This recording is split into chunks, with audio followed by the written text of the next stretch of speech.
প্রিয় দর্শক বন্ধু, কুকুস কিচেনে আপনাদেরকে স্বাগত। আজকে পটল নিয়েছি আর এখানে দেখুন মাছের ডিম নিয়েছি। আজকে একটা পটল দিয়ে মাছের ডিম দিয়ে একটা সুন্দর একটা রেসিপি দেখাবো।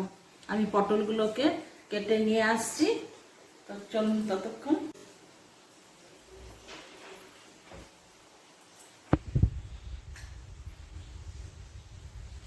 পটলগুলোকে হালকা খোসা ছাড়িয়ে নিয়েছি, দিয়ে এরকম করে কেটে নিয়েছি। এবারে আমি এই ভিতরের বীজটাকে বার করে নেব। বন্ধুরা, প্রথম ভাতে যেটা আমরা খাই, খেতে খুব ভালোবাসি, ফ্রাইড জিনিস, স্ন্যাক্স, সেটাকে কি বলেন? স্টার্টার বলেন তো। আমি কিন্তু আজকে ডাল ভাতে, প্রথম ভাতে খাওয়ার জন্য একটা স্টার্টারের রেসিপি বানিয়ে দেখাবো। আমি এই বীজগুলো সবগুলো বার করে নিচ্ছি।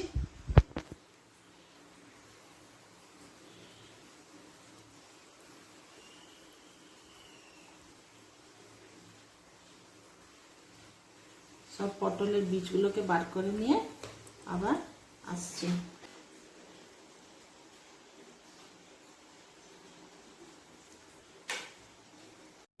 পটলগুলো সব বীজগুলো বার করে নিয়েছি সবগুলো। আচ্ছা, এবারে আমি মাছের ডিমটাতে অল্প একটু বেসন দিচ্ছি, পরিমাণ মতো নুন দিচ্ছি, সামান্য লঙ্কা গুঁড়ো দিলাম আর একটু হলুদ গুঁড়ো দিচ্ছি।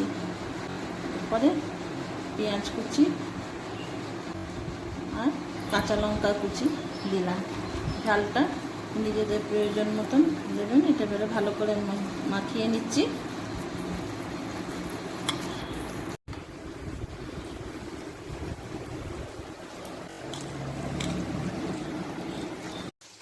টাটকা ধনে পাতাগুলো, এই গরমে টাটকা ধনে পাতার গন্ধটাই যেন একটা এত ভালো লাগে। যারা ধনে পাতা ভালোবাসে, এই গরমে এত সুন্দর টাটকা ধনে পাতা পেয়েছি। মাছের ডিমটার সঙ্গে ধনে পাতা কুচিয়ে দিলাম। পাতাটা মিশিয়ে দিলাম। আর কিন্তু চামচে করা যাবে না, হাতে ছাড়া ভালো করে করা যাবে না।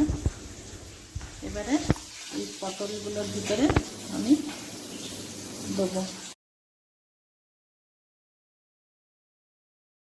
যতটা ধরবে ঠিক ততটা, তার বেশি দেবো না।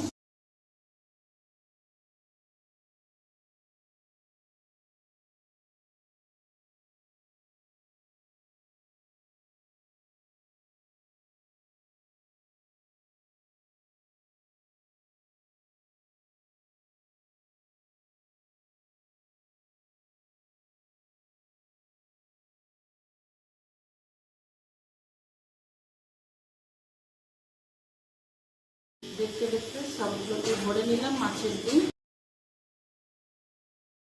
খানিকটা আন্দাজ করতে পারছেন নিশ্চয়ই বন্ধুরা খেতে কতটা সুন্দর হবে, কিন্তু এখনো আমার রান্না অর্ধেকও হয়নি। বন্ধুরা, জামাই ষষ্ঠীর দিনে এরকম একটা প্রথম ভাতে এরকম একটা স্টার্টার রাখবেন। যারা ঘরে, যেসব শাশুড়ি মারা আমার মতন ঘরে খাওয়াবেন জামাই বাবা জীবনকে। তেল গরম হয়ে গেছে, আমি আস্তে আস্তে করে পটলগুলো দিচ্ছি।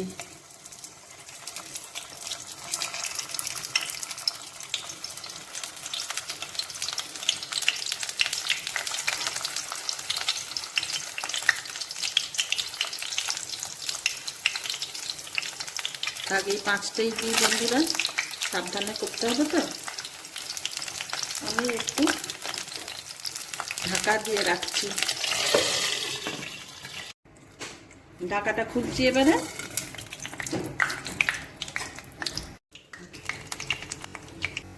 এবারে আস্তে আস্তে করে উল্টাচ্ছি, যদিও সেদ্ধ হয়ে গেছে ঢাকা দেওয়ার জন্য মাছের ডিমটা। আচ্ছা বন্ধুরা, আমার একটা কথা খুব জানার ইচ্ছে ছিল, আপনারা কি আমার প্রশ্নের উত্তর দিতে পারবেন? যদি পারেন তাহলে আমি বলছি। হ্যাঁ, কেউ কি বলতে পারেন যে এই জামাই ষষ্ঠীটা কেন গ্রীষ্মকালে হলো, জ্যৈষ্ঠ মাসে বা এই আষাঢ় মাসে, গরমের দিনে? সেটা তো শীতকালেও হতে পারত। তাই না? এটা আসলে আমার মনে হয় শাশুড়িদেরকে পরীক্ষা নেওয়ার একটা, শাশুড়িদের ধৈর্যের পরীক্ষা নেওয়ার একটা ভগবান সেই জন্য এই গরমের দিনে করেছে, তাই না? কে সূত্রপাত করেছিল, সে যদি শীতকালে করতো তাহলে খুব ভালো হতো, আরও অনেক কিছু করতে পারা যেত ধীরে সুস্থে। বন্ধুরা, আমার এই প্রোগ্রামটা, আমার এই ভিডিওটা জামাইরা দেখছেন না শাশুড়ি মারা দেখছেন একটু জানাবেন তো।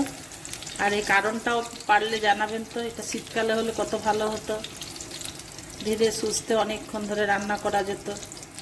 যদিও শীতকালের দিনে ছোটোবেলা, কিন্তু ঠান্ডায় রান্না করা খুব সুবিধে। বন্ধুরা, আমি আরেকবার করে উল্টাচ্ছি, বুঝতেই পারছেন বন্ধুরা খেতে কতটাই সুন্দর হবে। মাছের ডিম ভালোবাসে না সেরকম মানুষ নেই আমার মনে হয়। তার সঙ্গে পটলের সঙ্গে, পটল ভাজাতে এমনিতেই খেতে ভালো লাগে। এইভাবে ডিমটা কিন্তু বেরোবেও না, করতেও সুবিধে। কেমন লাগলো সেটাও জানাবেন, আর আমি যেটা জানতে চাইলাম সেটাও জানাবেন। এরপরে আমি আস্তে আস্তে করে তুলব। আমাকে সময় দেওয়ার জন্য, এতক্ষণ ধরে ধৈর্য ধরে রইলেন আমার সঙ্গে, সেই জন্য অসংখ্য ধন্যবাদ। আর অবশ্যই অবশ্যই এরকম ধরনের নতুন নতুন রেসিপি জামাইকে খাওয়াবেন, আর আমারটা কেমন হলো জানাবেন। আমি তুলি এবারে।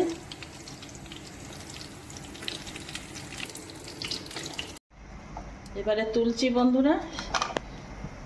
জামাইদেরকে দুটোর বেশি দেবেন না, তাহলে শুধু এটাই খাবে, বাকি আইটেম খেতে হবে তো তাদেরকে, মাছ মাংস, তাই না?